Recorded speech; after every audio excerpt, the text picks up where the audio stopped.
A very good day to all traders. This is Rain, founder of Forex 100 Academy Private Limited. So this week, the weekly market analysis. Let's look at euro dollar. Euro dollar is still on this bearish movement. Head down to the forward chart. We can see that there's a bit of going to a bit of consolidation over here. All right.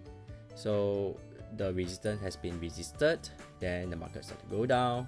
So this is the other area of support I'm looking at. Down to the 1 hour chart, this is what I have. Back to the daily chart, I'll share with you my analysis on the daily chart. Based off the 4 hour chart, I have a bearish gartley pattern. I'm waiting. And if you see this bullish shark is more for the 1 hour trade as a counter trend trade. Trade has already engaged. Let's see how this roll out. So that's all I have for you today. Remember that this Wednesday we have this weekly market analysis back to 6 p.m. So till then, remember always plan your trade and trail plan and share this video to your friends, and I will see you soon on the next video.